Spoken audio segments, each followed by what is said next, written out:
As a historian, I've never seen one person so successfully, systematically piss off the entire world. Yet Vladimir Putin has actually achieved that with his campaign, his war campaign that has seemingly started from 2014 to present day, all in the name of him being able to control the Ukraine. Yet you can find comparisons within fiction. They might be tenuous, but they're quite interesting nonetheless, of one person systematically upsetting a large number of people. Fella, you've managed to piss off every single one of them.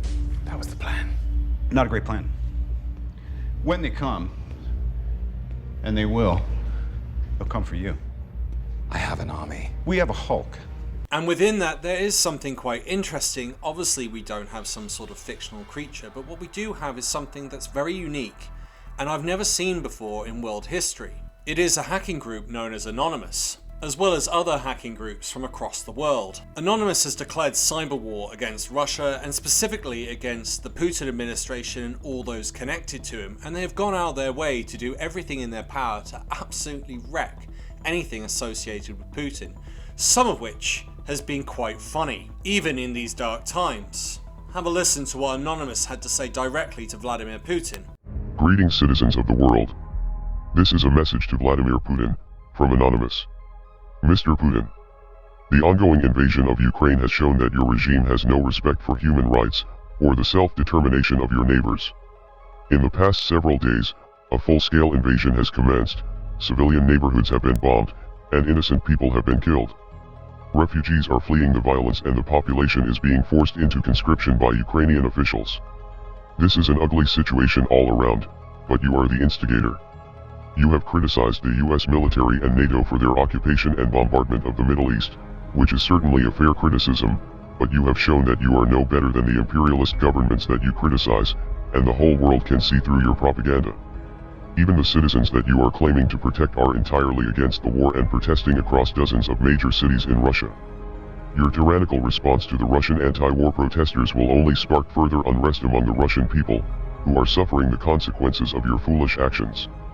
The sanctions will hurt your citizens far more than they will hurt you, which is why the sanctions are not a proper deterrent. Now, the most popular resistance will come from within. That your ambitions for conquest are much greater than you are willing to admit. If you continue on this path, you will continue to lose support among Russian citizens, other countries around the world will refuse to cooperate with you, and you will face unprecedented cyber attacks from all corners of the world. Members of Anonymous have declared cyber war against your aggressive regime, with numerous government websites being taken offline in the past several days. A few downed websites is only the beginning though. Soon you will feel the full wrath of the world's hackers, many of whom will likely reside from your home country. Your secrets may no longer be safe, and there is a chance that key components of your government's infrastructure could be hijacked. Now with the invasion of Ukraine, the previous invasions of Georgia and Crimea are starting to come into focus and show a clear strategy for Russia to recapture key areas that were once held by the Soviet Union. The Soviet Union failed many years ago and the world has not forgotten the brutality of that regime. The people of the world will resist you every step of the way. This is not a war that you can win regardless of how powerful you think you are. We are Anonymous. We are Legion. Expect us. An ominous threat, and yet you question it. You go, is it possible for hackers to do this? Well, interestingly, yes. To begin hacking into a system, all you need is a laptop. You could even do it through a phone, and then you'd be able to go off and find some coding which you could then use to begin hacking a system. This has to be unprecedented, as this is the first time globally citizens have united in order to attack one country's governmental infrastructure. And any citizen around the world can begin to do this as long as they have either a phone, a laptop, and internet access. And because it's private citizens, it makes it harder for the Russians to be able to retaliate against this. It's not the governments of the world doing this, it's independent private citizens, some of which, as stated in the show, are coming from their own countries, and we'll touch upon that later.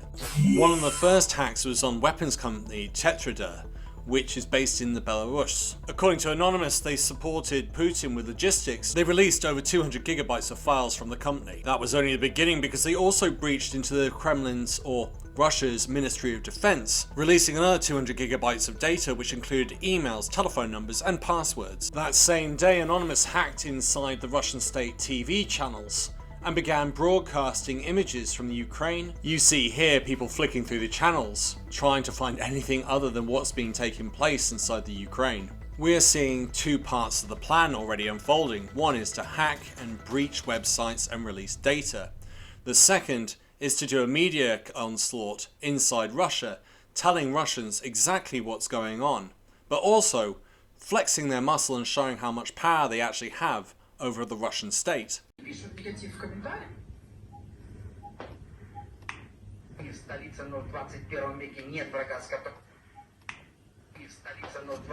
They also took down RT, formerly known as Russia Today, known as a propaganda tool for the Russian state. Interestingly, a number of countries from across the world have now shut this down, but the UK still has not. Later on that day, they started broadcasting the Ukrainian national anthem across Russian state TV.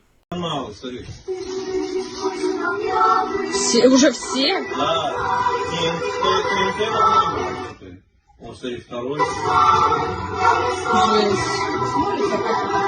On February 27th, the Belarusian cyber partisans continued to help the Ukrainians in their fight against Russia by shutting down the railways across Belarus.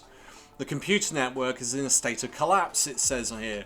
Manual control mode is enabled, which will slow down the movement of trains, but not create emergency situations. Their aim is not to attack the populace, but to attack the infrastructure that maintains the government. In a more light-hearted attack, the hackers hack their way into Putin's luxury yacht, the Graceful, costing $97 million.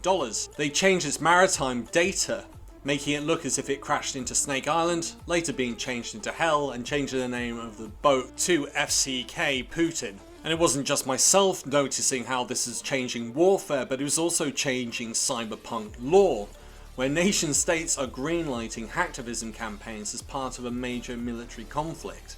Still on February 27th, and Anonymous have continued their hacking campaign by hitting the website for the Ministry of Communications and Information of the Republic of Belarus. They are hitting state targets. They also took down the state authority website for military industry of the Republic of Belarus, as well as the Belarusian military website. And their activities would not stop there. They had taken down 3 banks within Belarus, the Republic of Chechnya's website, Russia's space program website Roscosmos, which has actually delayed satellites being launched, the Russian Ministry of Labor and Social Protection. They hacked into the Sberbank database and released that onto the internet. And considering this is only day 2, they'd clearly gone on a complete and utter rampage against the financial and governmental cyber systems of Russia. Things became even more serious when they hacked into Linux terminal and almost triggered a gas explosion inside an industrial complex, which was only stopped by pure chance when a Russian managed to take control of the system. When Anonymous managed to actually infiltrate and hack into the Russian communication systems for the Russian army occupiers in the Ukraine and started playing the Ukrainian anthem once again.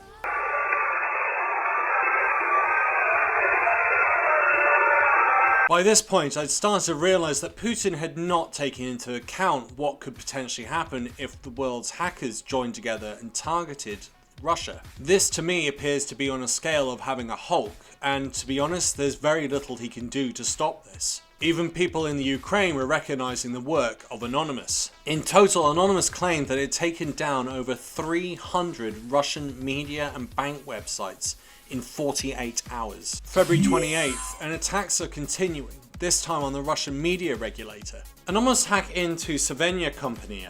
This is a company that produces petroleum. They mess with the electrical systems, putting it on default, stopping company production of gas, oil and petrol. And speaking of petrol, it doesn't end there for Vladimir Putin, because they also hit electrical charge points across Russia. It appears that not only do they stop the pumps working, but they then start promoting anti-Russian sentiment and anti-Vladimir Putin sentiment, as well as pro-Ukrainian. Россия. Слава Украине, героям слава, Путин хуйло. Видишь, что тут написано? Это на государственной ЗСД. Как такое может быть? Скажите. Вот читайте внимательно. Это в России на трассе Санкт-Петербург-Москва. А что там, смерть, что? Да, вот смотри, слава Украине, героям слава, Путин хуй смерть, вы что-то там. But it wasn't just hacking, they came up with quite ingenious ways of trying to get their message across to the Russian public, which included leaving 5-star rating reviews all across Russia. Of course, they also stated if it's a Russian state-owned property to leave a 1-star review. They even provided the actual Russian text to show the message that they are against Ukraine and so should the Russian people. But there was more. It wasn't just about spreading a message to the Russian public. It wasn't just about hacking into sites and shutting them down and shutting down systems.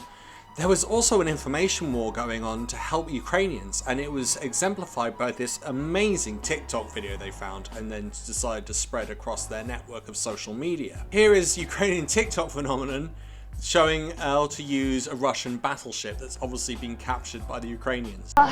И включаем первую скорость.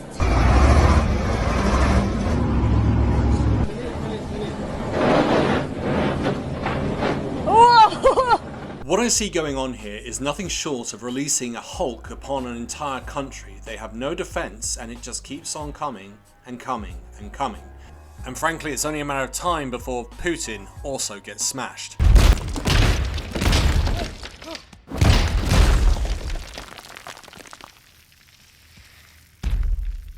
Puny God. And indeed, this is a reflection of Putin, who does seem to think he is some sort of god. Before I show you the last clip, just want to say a big thank you to my patrons who help keep this channel alive and running. For anyone who would like to give me a donation through Buy Me a Coffee, all money given through this video and through Buy Me a Coffee will be going to Ukrainian charities.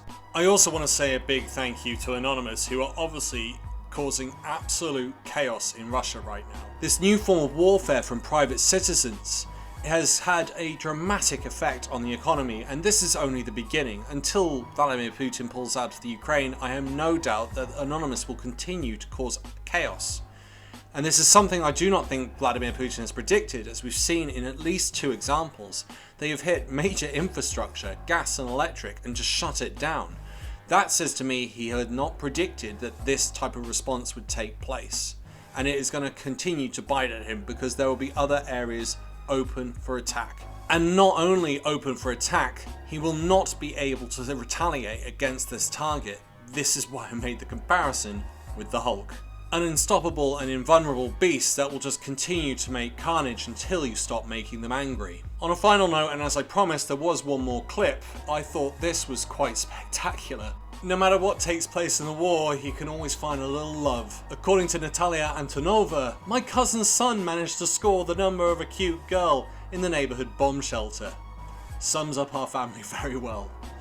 Glory to Ukraine.